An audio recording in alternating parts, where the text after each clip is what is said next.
കുടലൊക്കെ ഒട്ടിപ്പിടിച്ച് അങ്ങനത്തെ ഒക്കെ ഒരു അവസ്ഥയിലോട്ട് വന്നിട്ടുണ്ടായിരുന്നു. എക്സ്പ്ലെയിൻ ചെയ്ത് കൊടുക്കാൻ പറ്റാത്ത അത്രയും വേദനയാണ്. ചിലപ്പം ദൈവത്തിൻ്റെ ഓരോ നിയോഗം എന്ന് പറയുന്ന പോലെ ആയിരിക്കും എന്നാണ് ഞങ്ങൾ വിശ്വസിക്കുന്നത് പൂർണ്ണമായിട്ടും. അപ്പോൾ അങ്ങനെയാണ് ആ വീഡിയോ ഞങ്ങൾ കണ്ടത് സാറിൻ്റെ. നമസ്കാരം, എൻ്റെ പേര് ഫ്രെജി ഫ്രാൻസിസ്. ഞങ്ങൾ വയനാട്ടിൽ നിന്നാണ് വരുന്നത്. എനിക്ക് ഒരു 10-12 വർഷമായിട്ട് ഫേസ് ചെയ്തുകൊണ്ടിരിക്കുന്ന ഒരു പ്രശ്നമായിരുന്നു ഈ എൻഡോമെട്രിയം സിസ്റ്റുമായിട്ട് ബന്ധപ്പെട്ട പ്രശ്നങ്ങൾ.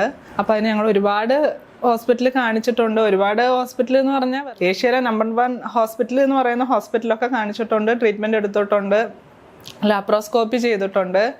പക്ഷെ അതൊന്നും ജസ്റ്റ് ഞങ്ങൾക്കൊരു ചെറിയൊരു മാറ്റം അതിനകത്തുനിന്ന് കിട്ടിയെന്നല്ലാണ്ട് ഒരു പെർമനൻറ്റ് സക്സസ്സിലോട്ട് ഇതുവരെ വന്നിട്ടുണ്ടായിരുന്നില്ല. അപ്പോൾ അങ്ങനെ ഇരിക്കുമ്പോഴാണ് പെട്ടെന്ന് പ്രശ്നങ്ങളൊക്കെ ഇച്ചിരി കൂടി. ഓരോ മാസവും പീരീഡ്സ് ആകുമ്പോഴത്തേന് ഭയങ്കര വേദന. അത് അനുഭവിക്കുന്നവർക്ക് അതിൻ്റെ ആ ഒരു ഫീലിംഗ് മനസ്സിലാകത്തുള്ളൂ. കാരണം അത്രയ്ക്കും അസഹനീയമായ വേദനയാണ്, ഭയങ്കര വേദന. അപ്പോൾ ആ സമയത്താണ് ഞങ്ങൾ ജസ്റ്റ് ഒരു ഫോണിനകത്ത് ഞങ്ങൾ വെറുതെ ഇങ്ങനെ നോക്കുമ്പോൾ ഷഫീ സാറിൻ്റെ വീഡിയോ ഞങ്ങൾ കണ്ട സാറിൻ്റെ. അപ്പം പുള്ളി എന്നെ കാണിച്ചു, ഇങ്ങനെ ഒരാളുണ്ട് നമുക്ക് നോക്കിയാലോ എന്ന്. അപ്പം ഭയങ്കര പോസിറ്റീവ് റിവ്യൂസ് ഒക്കെ കണ്ടു. അപ്പോൾ കോഴിക്കോട് ഇവരുടെ ഒരു ബ്രാഞ്ച് പോലെ ഉണ്ട് എന്ന് അറിഞ്ഞു. അപ്പോൾ അങ്ങനെ ഞങ്ങൾ കോഴിക്കോട് പോയി കണ്ടു.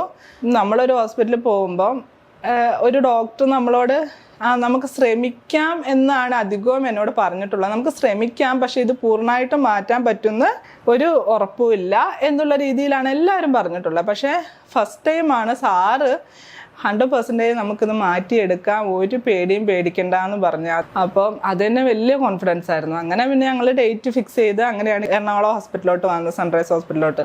ഇവിടെ വന്ന് പിന്നെ പെട്ടെന്ന് ട്രീറ്റ്മെൻറ്റൊക്കെ റെഡിയായി, ഓപ്പറേഷൻ കഴിഞ്ഞു, കീഹോള് സർജറി ആയിരുന്നു. ലാപ്രോ ഒക്കെ കഴിഞ്ഞപ്പോൾ ബോഡിക്ക് നല്ല റിലാക്സ് തോന്നുന്നുണ്ട്.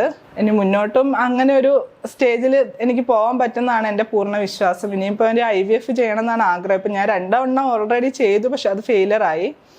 ഇപ്പം ഇവിടെ തന്നെ സാറിൻ്റെ ഇതിൽ തന്നെ എനിക്ക് IVF കൂടെ ചെയ്ത് കംപ്ലീറ്റ് ചെയ്യണം. ഇനിയിപ്പോൾ കുറച്ച് ചെക്കപ്പ് ഇനി മുന്നോട്ട് അങ്ങനെ പോകാനുണ്ട്. അപ്പം അതിൻ്റെ കാര്യങ്ങൾ സംസാരിച്ച് IVF കൂടെ കംപ്ലീറ്റ് ചെയ്യണം എന്നാണ് ആഗ്രഹം.